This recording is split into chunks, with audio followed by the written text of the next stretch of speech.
ମାନେ ପ୍ରଥମେ କଢ଼େଇର ତେଲ ଦେବା। ତେଲ ଦେଇକି ଆମର ଯେଉଁ ମସଲାଟା କରିବା ସେ ମସଲାଟା ଟିକେ ପକାଇଦେବା। ପକାଇ ଦେଇକି ଯେମିତି ଭଲ ଭାବ ଟିକେ ସିଝିଯିବ। ତାପରେ ଢାଙ୍କୁଣି ଦେବା। ଢାଙ୍କୁଣି ଦେଇ ସାରିଲା ପରେ ସେ ଭଲ ଭାବରେ ଟିକେ ମସଲାଟା ହେଇଗଲା ପରେ ତାକୁ ବାହାର କରିଦେବା। ବାହାର କରିଦେଇକି ତାକୁ ପେଷିଦେବା। ତାପରେ ଏପଟେ ଦେଖନ୍ତୁ ମୁଁ କିଛି ଅଣ୍ଡା ନେଇଛି। ଅଣ୍ଡା ତା ଭିତରେ ଲୁଣ ପକାଇ ଭଲ ଭାବରେ ଫେଣ୍ଟି ଦେବା। ଫେଣ୍ଟି ଦେଇ ସାରିଲା ପରେ ମୁଁ କଢ଼େଇର କିଛି ଅଳ୍ପ ତେଲ ନେଇଛି।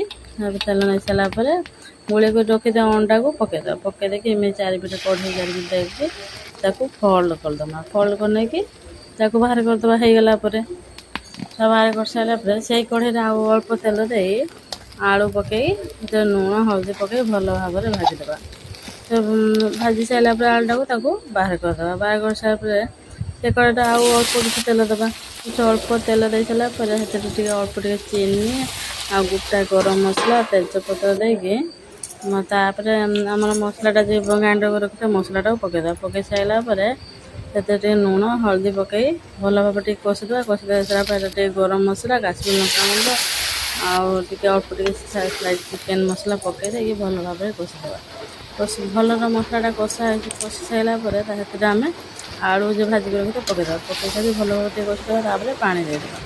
ପାଣି ଦେଇ ସାରିଲା ପାଣିଟା ଆମର ଫୁଟି ଆସିଲା ପରେ ତାପରେ ଆମର ଅଣ୍ଡା ପିଠା କରି ରଖିଥିବା ତାକୁ ପକାଇଦେବା। ପକାଇ ଦେଇ ସାରିଲା ପରେ ତାପରେ ଫୁଟି ଆସିଲା ଭଲସେ ସାରିଲା ପରେ ଆମର ରେଡ଼ି ହେଇଗଲା ଅଣ୍ଡା ତରକାରୀ। ପୁଣି ଏଇଭଳି ଘରେ ଟ୍ରାଏ କରି